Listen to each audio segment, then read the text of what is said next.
नमस्कार, मैं हूं अर्जिता मिश्रा और आप देख रहे हैं इंडिया पब्लिक खबर।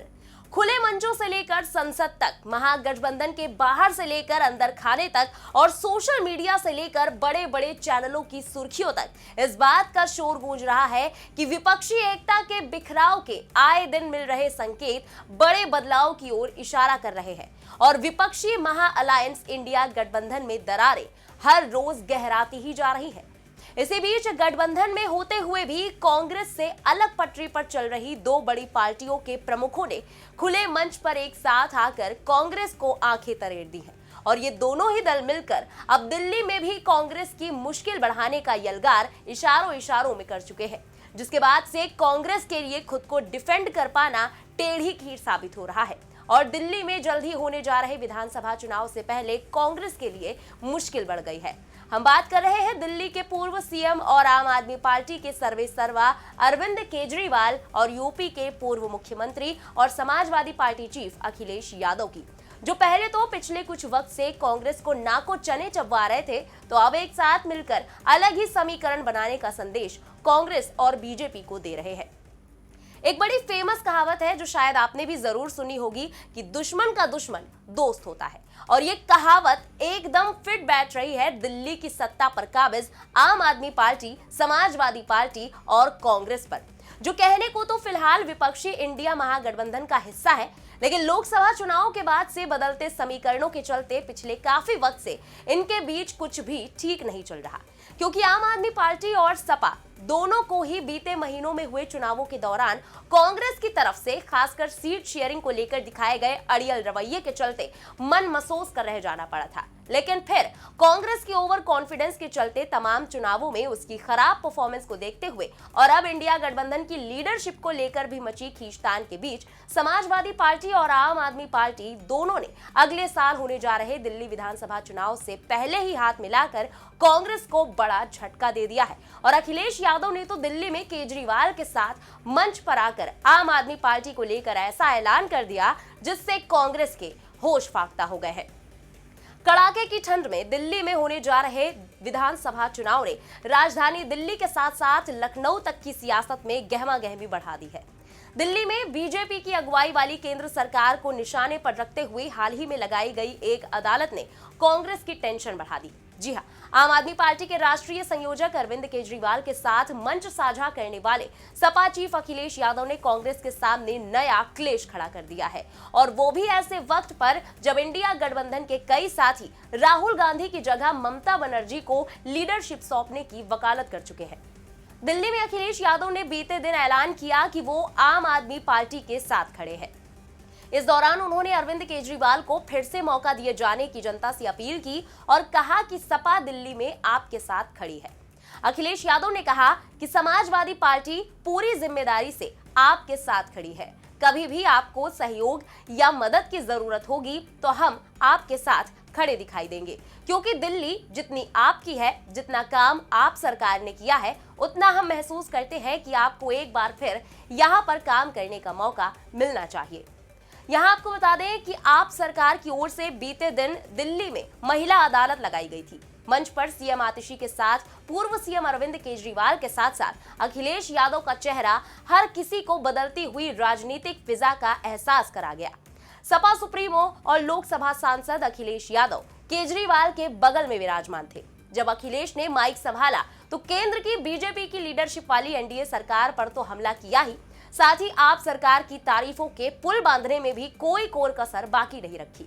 अखिलेश यादव ने कहा कि हमारी मां, हमारी बेटी, हमारी बहन का जो सबसे बुनियादी सवाल है कि उनको सुरक्षा मिले, जो जिम्मेदारी आपकी होनी चाहिए थी वो आपसे छीनकर दिल्ली वालों के पास है, गृह विभाग के पास है। जैसा मैंने कहा कि गृह विभाग केवल नाम का है, वो दिल्ली में सुरक्षा नहीं दे पा रहा, मणिपुर में सुरक्षा नहीं दे पा रहा, तो सोचो जो गृह विभाग काम का है वो काम कौन कर रहा है। यानी कि अखिलेश यादव के बयानों से यहां साफ है कि सपा दिल्ली में आम आदमी पार्टी को फुल सपोर्ट करने वाली है, जो कि कांग्रेस के लिए किसी झटके से कम नहीं है, क्योंकि आम आदमी पार्टी पहले ही क्लियर कर चुकी है कि दिल्ली में वो अकेले चुनाव लड़ेगी। यानी कि दिल्ली में कांग्रेस और आप अलग अलग चुनावी मैदान में है और आम आदमी पार्टी तो सभी 70 सीटों पर अपने प्रत्याशी भी अब तक उतार चुकी है। मतलब ये कि इस मंच से अखिलेश यादव ने अरविंद केजरीवाल के लिए फ्रेंड्स फॉर एवर का ऐलान करके कांग्रेस और बीजेपी दोनों की ही टेंशन बढ़ा दी है और अरविंद केजरीवाल और अखिलेश यादव की इस नई जोड़ी को अब एक नए फॉर्मूले A+A के तौर पर भी देखा जा रहा है। लेकिन सवाल यह है कि दिल्ली में A+A यानी कि अरविंद प्लस अखिलेश का मतलब क्या है। इंडिया अलायंस की सबसे बड़ी पार्टी कांग्रेस और राहुल गांधी के लिए ये टेंशन वाली बात कैसे है और इसमें बीजेपी के लिए आखिर क्या मैसेज छुपा है। इन सवालों के लिए कुछ दिन पहले हुए घटनाक्रमों पर फिर से नजर दौड़ानी होगी। 7 दिसंबर को सपा के राष्ट्रीय महासचिव और राज्यसभा सांसद राम गोपाल यादव ने एक बयान दिया था कि लोकसभा में नेता प्रतिपक्ष राहुल गांधी इंडिया अलायंस के लीडर नहीं है। इसके बाद इंडिया अलायंस में लीडरशिप को लेकर आरजेडी चीफ लालू प्रसाद यादव ने भी ममता बनर्जी के लिए मुहर लगा दी। उन्होंने कहा कि ममता बनर्जी को विपक्षी महागठबंधन को लीड करना चाहिए। लालू प्रसाद के बेटे तेजस्वी यादव ने भी ऐसे बयान दिए और इन बयानों के कई मतलब निकाले जाने लगे। इसी बीच समाजवादी पार्टी ने भी महाराष्ट्र में महाविकास अघाड़ी गठबंधन से अलग होने का ऐलान करके बड़ा सियासी बम फोड़ा। फिर केजरीवाल ने भी दिल्ली के विधानसभा चुनाव में आप कांग्रेस के साथ गठबंधन न करने का ऐलान करने के बाद उम्मीदवारों का ऐलान कर दिया। उधर कांग्रेस ने भी अलग से लिस्ट अपनी जारी कर दी। तो वहीं अब अखिलेश यादव ने दिल्ली में आप संयोजक अरविंद केजरीवाल का सपोर्ट किया है।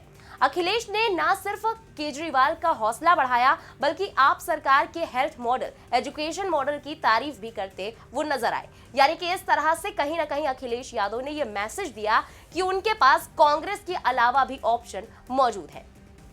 यहाँ गौर करने वाली बात यह है कि अखिलेश यादव की कांग्रेस से नाराजगी एमपी के विधानसभा चुनाव 2023 से ही शुरू हो गई थी। अखिलेश ने उस दौरान कहा था कि कांग्रेस के नेताओं ने हमें बुलाकर पूरे आंकड़े देखे, भरोसा दिया कि 6 सीटों पर सपा के लिए विचार किया जाएगा, लेकिन सीटें घोषित की गई तो सपा शून्य रही। इसके जवाब में यूपी में कांग्रेस के प्रदेश अध्यक्ष अजय राय ने कहा था कि एमपी में सपा की कोई हैसियत नहीं है, इंडिया गठबंधन केंद्र के लेवल पर है, इसलिए सीटें देने का सवाल ही नहीं उठता। इसके बाद अखिलेश यादव ने जवाब में कहा था कि सपा के साथ जैसा व्यवहार होगा वैसा व्यवहार उनको यानी कांग्रेस को भी देखने को मिलेगा। फिर हरियाणा में भी सीट शेयरिंग पर बात हुई थी, लेकिन कांग्रेस ने सपा को लड़ने के लिए एक भी सीट नहीं दी। महाराष्ट्र में काफी मशक्कत और जद्दोजहद के बाद जाकर सपा को एमवीए 2 सीटें देने के लिए तैयार हुई थी, जबकि सपा ने 5 सीटों की मांग की थी। सीटों पर जब आम सहमति नहीं बन पाई तो आखिरकार सपा ने 8 सीटों पर अपने कैंडिडेट खड़े किए। इनमें से सिर्फ 2 सीटों पर ही जीत हासिल हुई। इसके बाद 20 नवंबर को यूपी की 9 सीटों पर उपचुनाव के लिए कांग्रेस सपा के साथ सीट शेयरिंग चाहती थी, लेकिन दोनों पार्टियों के बीच यहां भी सीट बंटवारे पर आम बातचीत नहीं बन पाई। ऐसे में सपा ने सभी 9 सीटों पर उम्मीदवार उतारे। उपचुनाव में 7 सीटें बीजेपी ने जीत ली तो वहीं 2 सीटों पर सपा को जीत हासिल हुई, लेकिन कांग्रेस ने चुनाव यहां नहीं लड़ने का पहले ही ऐलान कर दिया था। यही नहीं, अखिलेश यादव लोकसभा में सिटिंग अरेंजमेंट को लेकर भी नाराज बताए जाते हैं। पहले अखिलेश यादव, नेता प्रतिपक्ष राहुल गांधी और अयोध्या से सपा सांसद अवधेश प्रसाद साथ में बैठते थे। सीटिंग अरेंजमेंट बदली तो अयोध्या सांसद को सेकंड लाइन में भेज दिया गया। अखिलेश यादव ने इस पर आपत्ति जताई थी और अब अखिलेश यादव सदन में राहुल के बगल में नहीं बैठते, वो अलॉट की हुई सीट पर बैठते हैं। अखिलेश यादव को यह भी लगता है कि संसद में कांग्रेस बाकी मुद्दों को नजरअंदाज कर रही है। संभल हिंसा पर चर्चा को लेकर कांग्रेस और सपा सांसद एक बार तो आमने सामने भी आ गए थे। जब संसद में राहुल गांधी के नेतृत्व में विपक्ष का प्रदर्शन हुआ तो सपा उसमें शामिल नहीं हुई थी। अब सवाल आखिर में उठता है कि अखिलेश और केजरीवाल के नजदीकी कांग्रेस के लिए टेंशन वाली बात क्यों है। कांग्रेस की सबसे बड़ी टेंशन इंडिया अलायंस में इस वक्त साइडलाइन होने को लेकर है।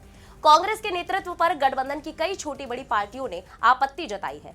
राहुल गांधी की लीडरशिप को लेकर लालू यादव, ममता बनर्जी और अखिलेश यादव खुले तौर पर ऐतराज जता चुके हैं। ऐसे में अगर केजरीवाल और अखिलेश यादव की नजदीकियां बढ़ी तो जाहिर तौर पर ये नए फॉर्मूले बना सकती है। अखिलेश की मदद से यूपी में केजरीवाल को फायदा पहुंच सकता है। केजरीवाल की मदद से अखिलेश भी दिल्ली में साइकिल चलाने की कोशिश कर सकते हैं। लेकिन राहुल को छोड़कर केजरीवाल अखिलेश के साथ क्यों जा रहे हैं? तो देखिए, आपने पहले ही ऐलान कर दिया कि वो कांग्रेस के साथ गठबंधन नहीं करेगी। अब दिल्ली के बाहर, खास तौर पर यूपी में अपने पैर रखने के लिए हो सकता है कि अरविंद केजरीवाल सपा अध्यक्ष अखिलेश यादव को एक मीडियम के तौर पर देख रहे हो, क्योंकि अब तक आप यूपी में बुरी तरह से फेल साबित हुई है। हालांकि कयास ये भी लग रहा है कि क्या सपा दिल्ली चुनाव लड़ सकती है, तो इसकी गुंजाइश फिलहाल कम लगती है, क्योंकि सपा ने आखिरी बार 2013 में दिल्ली में विधानसभा चुनाव लड़ा था। तब सपा ने 25 सीटों पर कैंडिडेट उतारे थे और इन सभी सीटों पर उसके कैंडिडेट्स की जमानत तक जब्त हो गई थी।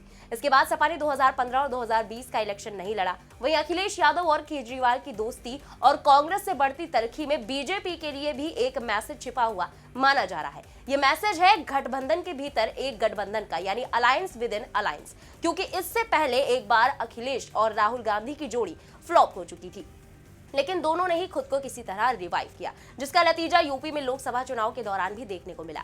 अब देखना होगा कि अरविंद केजरीवाल और अखिलेश की नई जोड़ी सियासत में कौन से नए रंग दिखाती है। फिलहाल इस पेशकश में आपका क्या कहना है, कमेंट में लिखकर जरूर बताएं। देश और दुनिया की बाकी खबरों के लिए देखते रहे इंडिया पब्लिक खबर। हमारे यूट्यूब चैनल को सब्सक्राइब करें, बेल आइकन दबाना बिल्कुल ना भूलें।